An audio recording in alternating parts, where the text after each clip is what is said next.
Hey, it's Craig. I just wanted to let you know that you can listen to Canadian History X early and ad-free on Amazon Music, included with Prime. Greetings and welcome to another episode of Canadian History X. If you like, you can support the podcast for as little as $3 a month. Just go to patreon.com/CanadaEHX. You can also donate to the podcast by going to CanadaEHX.com and clicking donate, or you can go to buymeacupofcoffee/CraigU. All of these links are also in my show notes, and for people who donate, I have various levels of benefits. For $5, you get a thank you at the start of the next episode of Canadian History X, Canada's Great War, and from John to Justin, and on social media. For $10, you get everything from the $5, plus this episode is sponsored by, with your name at the start. Also, I'll state it's sponsored by you on social media. For $20, everything from the $5 and $10, plus a second episode sponsored by you, and promotion of something you're working on. And for $50, everything from the $5, $10, and $20 plus, you get to choose a topic for me to cover on Canadian History X. If you like, you can email me at craig@canadaehx.com.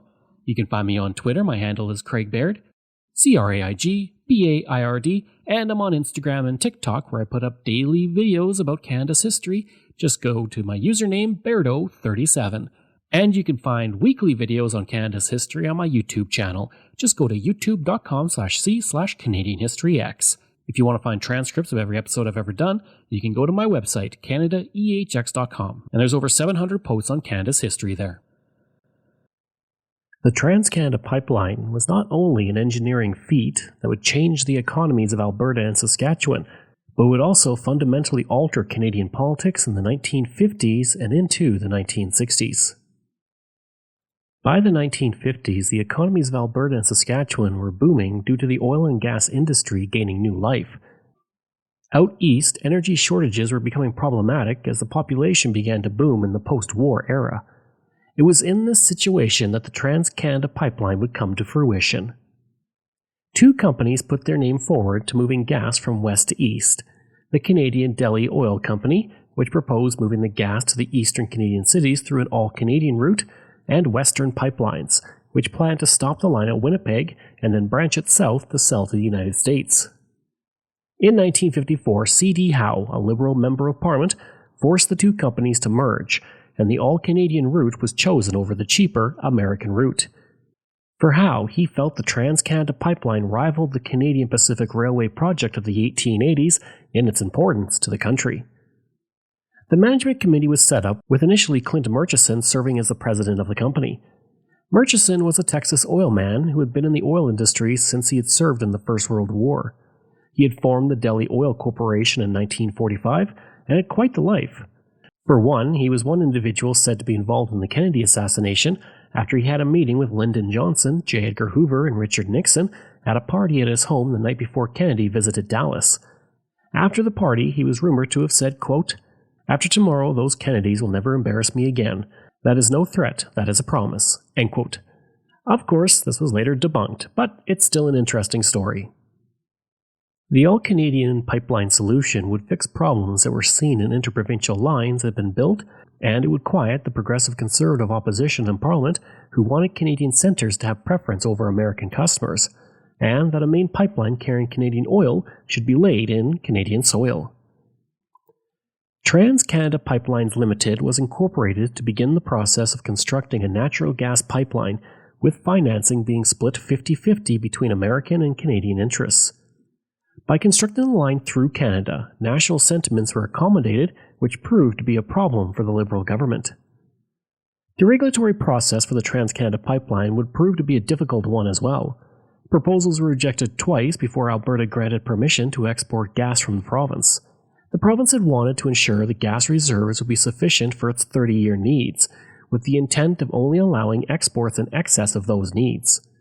For Ontario, the pipeline was needed not only because of a shortage of gas coming into the province, but because it was believed that there would be a reduction in the price of gas in places like Toronto by as much as 50%. Howe would predict that the pipeline would reach Winnipeg by 1955, but many questioned whether or not the pipeline would be made, and there were rumors flying in 1954 that Trans-Canada Pipeline had approached the government for assistance in financing the program. Howe would say, quote, I'm not saying they may not ask for something before we're through. If they do, we will look at it." End quote. British Columbia would also express anger towards the pipeline, which completely ignored the province. The Quesnel Caribou Observer on September 29, 1955, wrote, quote, "All attention in the national capital seems to be focused on the Trans-Canada Pipeline, which will move gas east to the Ontario and Quebec markets.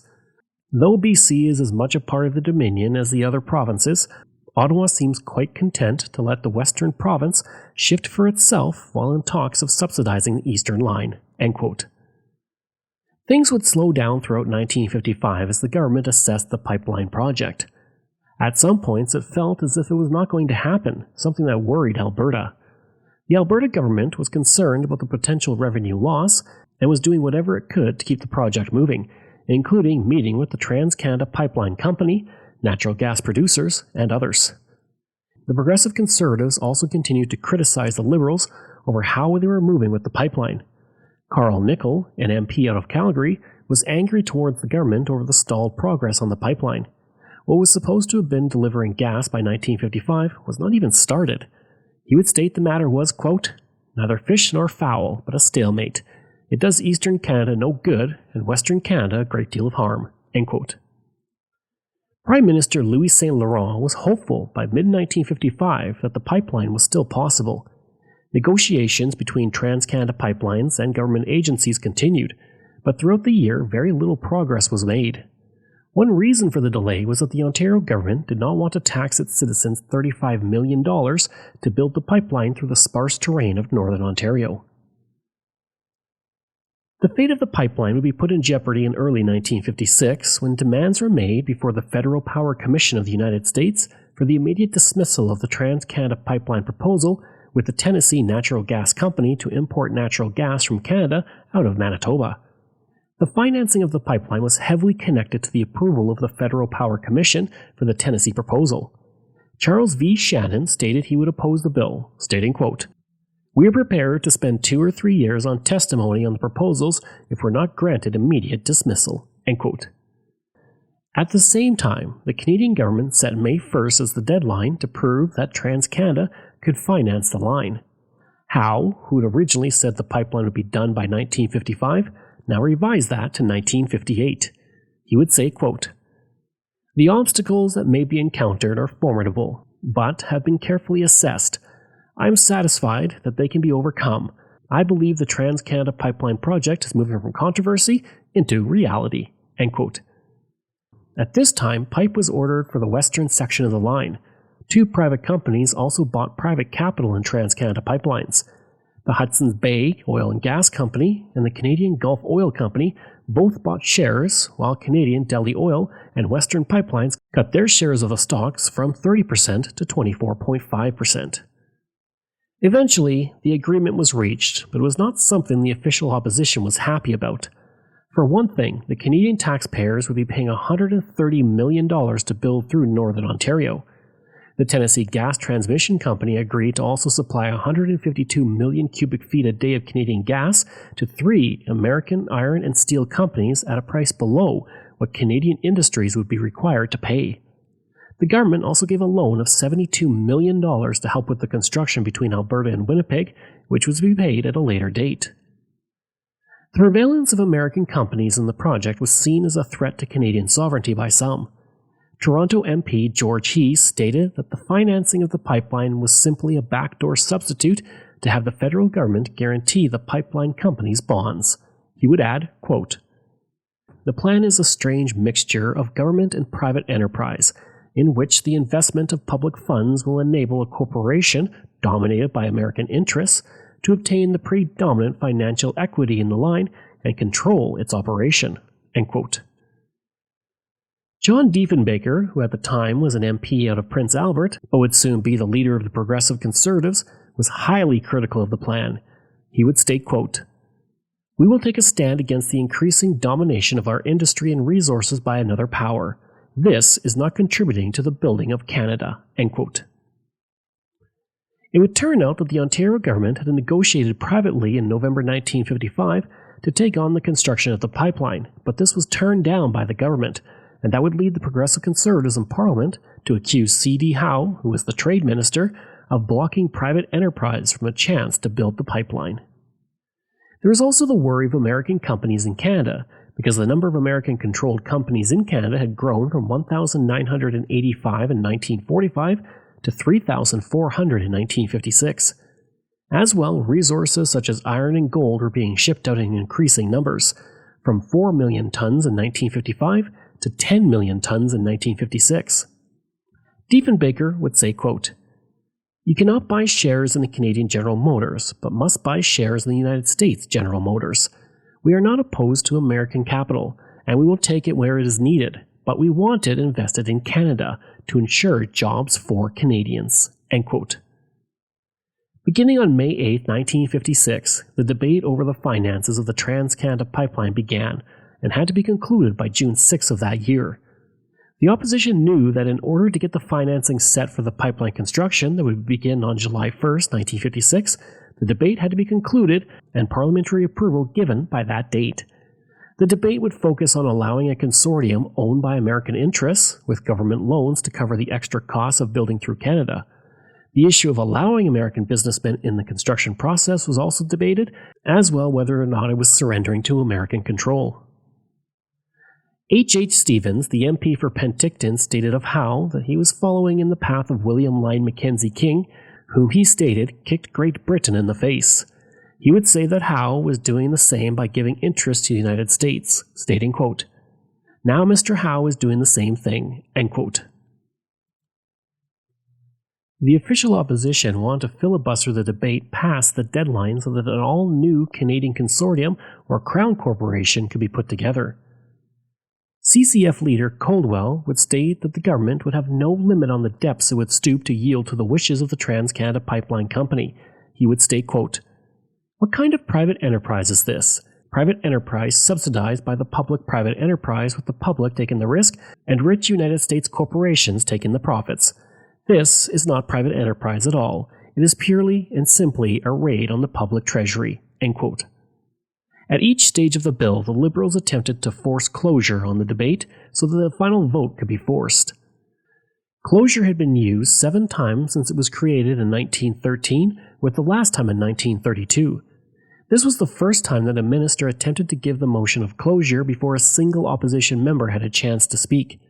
The efforts to invoke closure gave the pipeline the name of the Shotgun-Sanctioned Pipeline. Opposition leader George Drew would call the fight of the opposition a crusade for democracy against dictatorships. He would say, quote, "The opposition is the most important part of Parliament. It is what differentiates our government from a dictatorship. The existence of the opposition is the hallmark of democracy. This now has become a crusade for democracy. The rights of the Canadian people are being challenged today by the government, which has been long in power and has grown contemptuous of the rights of the representatives who have been sent to Ottawa by the people." End quote.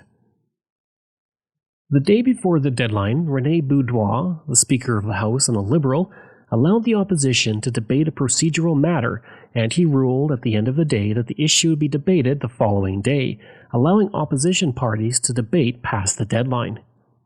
In the next day's session, though, Boudoir announced that his ruling was a mistake and that all events after 2:15 p.m. from that day should be ignored, and that the debate would recommence on the pipeline.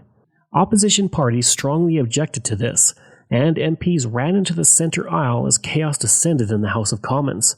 Major Caldwell, the leader of the CCF, even ran towards the Speaker of the House, shaking his fist. Lorne McDougall, a Liberal MP, would suffer a heart attack while leaving the House of Commons after this. The stress of the issue was cited as a cause of the heart attack. McDougall had been a doctor of dental surgery who gave up his practice due to injuries he sustained during the war. He had actually helped Speaker Boudoir only a week earlier when the Speaker became weak and McDougall ran forward in the House of Commons with his heart pills to help him. His wife was also in the gallery but did not see her husband collapse. McDougall had been a member of the House of Commons since 1949. St. Laurent would say, as his voice broke, that McDougall was, quote, "our esteemed and beloved colleague," end quote. Diefenbaker, who knew McDougall during his time together in the 196th Battalion in the First World War, stated, quote, "I knew him through those years," end quote. Diefenbaker was unable to continue with speaking of his friend. Angus McInnes, a member of the CCF, would say, quote, We were political opponents, but the very best of friends since that time up to now. The strains and tensions of the past weeks have certainly taken a terrific toll. We are very, very sorry." End quote. The entire debate was taxing on members of the House of Commons over the previous 3 weeks. Howard Green, a progressive Conservative MP, spent several days in the hospital due to nervous exhaustion. Dr. Owen Traynor, another progressive Conservative MP, suffered a mild recurrence of a heart problem and had to go to the hospital. J.M. MacDonald, another progressive Conservative MP, suffered a severe stomach disorder and had to spend several days in the hospital. The opposition would claim that Prime Minister Louis St. Laurent and C.D. Howe had pressured the Speaker to change his mind. But, with the reversal of the decision by the Speaker, Howe and St. Laurent pushed the loan guarantee legislation through by the deadline. Drew would put forward a censure motion against Speaker Bourgeois for allegedly deviating from parliamentary procedure during the pipeline debate. Drew would say, quote, "The government has no mandate to use Canadian taxpayers' money in this way," end quote. He would add in regards to the Speaker that he was a victim and casualty of the pipeline debate due to the Prime Minister putting him in that position. He would say, quote, "Most of us have little but sorrow in our hearts for the Speaker who has been the victim of the government action," end quote. The toughest fight in your political career. Oh, by far, yes, by far. Now that the pipeline bill has gone through the House of Commons. Well, it's a great relief. We've had 3 weeks of debate. The fact is, it's not the members of Parliament whose rights have been denied, it's the people of Canada. And there's been no discussion allowed. The bill was able to pass through the Senate with its third reading passing on a vote of 80 to 6. The bill was then given royal assent in the Senate by Chief Justice Patrick Kirwan, who was the acting Governor General. Only one member of the Progressive Conservatives attended the signing, John Diefenbaker. The CCF staged a complete boycott of the signing in the Senate. Senator David Kroll would state of the bill and the fallout of it, quote, "When the pipeline is built, it will be buried in the ground. But what will be left above ground is a little ugly and somewhat frightening. Careers have been shattered, reputations have been tarnished, democracy has been insulted and belittled. I don't approve of hooliganism in the Montreal Forum. I like it even less when it occurs, well, you know where I mean," end quote. After the contentious debate, St. Laurent asked for a truce to the party warfare that had erupted in the House of Commons. On June 8th, the agreement was ready to be signed, but that was a headache unto itself. St. Laurent's cabinet met in his office to go over the wording of the document. Then lawyers looked at the technical issues of it. At this point, cabinet gave its okay, and then St. Laurent was notified that the Trans-Canada signers would only sign it in their office. As a result, everyone had to hurry over to their offices with the documents to get the documents signed. Ironically, the deadline was not important as originally thought, as the factories that would construct the pipe went on strike, delaying construction for quite some time. Construction would finally begin on the pipeline, with workers installing 3,500 kilometers of pipe from the Alberta-Saskatchewan border to Toronto and Montreal. Each day, workers were able to finish 10 kilometers of the pipeline through the prairies as they made quick progress. On September 17, 1957, a large celebration was held as the gas was turned on in Regina with the flick of the switch by Mayor T.H. Coburn at 9:45 p.m. in front of 1,500 people. Regina was the first customer of the Trans-Canada Pipeline Company, and Chairman N.E. Tanner would say, quote, "We're happy to say that Trans-Canada Pipelines is now a reality, something many of you people and many others besides thought would never be," end quote. Within a few months, the pipeline had reached Winnipeg and was delivering gas service. By the end of the year, the line had reached Thunder Bay. Building through the Canadian Shield was extremely difficult, with constant blasting of the hard rock of the shield becoming common. In one 1,000-foot stretch, crews had to drill 2.4-meter holes into the rock, 3 abreast, at 56-centimeter intervals to blow up the rock. On October 10, 1958, the final weld of the line was complete and gas arrived in North Bay, Ontario. On October 27, 1958, gas from Alberta reached Toronto. 1 day later, it reached Montreal. The final price tag came in at roughly $245 million to build the pipeline. Today, with inflation, that price tag would be $2.4 billion. As soon as gas started to reach Toronto, the Board and Royal Commission on Energy released its report that showed top officials of Trans-Canada Pipelines had actually received huge profits on an enterprise financed partly by public funds. Chairman Nathan Tainer had bought 55,000 common shares, while others had bought between 5,000 and 50,000 shares at $8 a share. Later, the stock went up to $10. This increase in share price would net Tanner $1.457 million in stock value. For 2 decades, the Trans-Canada Pipeline would be the longest in the world before it was finally exceeded by a Soviet pipeline in the 1980s that ran from Siberia to Western Europe. When the 1957 election came along, the Progressive Conservatives and John Diefenbaker cited the pipeline debate as evidence that the Liberals had become arrogant over the 2 decades in power. In the election, the Progressive Conservatives ended 22 years of Liberal rule over Canada with a minority government. 1 year later, Diefenbaker won the largest majority in Canadian history. J'entends maintenant le chef du Parti conservateur du Canada, Monsieur John Diefenbaker. My fellow Canadians, this is a moment of deep dedication rather than of elation. And my first words must be of gratitude and appreciation for the wonderful support that was given today to Conservative candidates in every part of our country. As far as I'm concerned, a simple thank you is about all I can say at this time, coupled with my thanks to the many thousands of Canadians who, without regard to party consideration, have joined with us today because of the fact that they have, in common with us, an abiding belief in the preservation of the parliamentary system. Saint Laurent would retire from politics after the election loss in 1957, while Boudreau's reputation was in tatters over the matter. He would not run for re-election in 1958, ending his 13 years in the House of Commons. He would spend the rest of his life working from job to job, eventually working as a bartender at a tavern in Arizona. He would die in 1970, penniless and alone in the back of a Montreal taxi from a heart attack. Howe would lose his seat in the 1957 election after serving in his riding since 1935, and he would be dead only 3 years later. I hope you enjoyed that episode and my look at the Trans-Canada Pipeline. If you did, please leave a rating and review. Next week, we're looking at Elijah Harper. If you like, you can email me at craig@canadaehx.com. You can find me on Twitter. My handle is Craig Baird, CraigBaird, and I'm on Instagram at Bairdo37.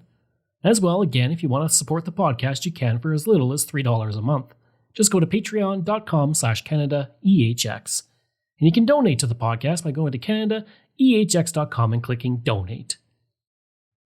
I'd also like to thank all of my wonderful patrons, and I apologize if I get any names incorrect. Wendy Mills, Keelan Prignitz, Michael Matthews, Joanna Parker, Jeff Dahl, Vobs, Robert Page, Richard D., Colin Johnson, Jeff Hershey, Kyle Murray, Steve Pakin, Matthew Gartho, Lionel Romaine, Dr. Bob Turner, an anonymous patron that I truly do appreciate, Randy Hayden, Doug Campbell, Reg W., Deborah Carlson, Francis Helbling, Nick Zinri, Shannon Marshall, Clinton Martinez, Dimitri Chauve, Aaron O'Hara Myers, Robert Dunseith, Todd Casey, Catherine Roy, Luke S., JP Bear, Jason Hall, Phil Maynard, and Iris Gray.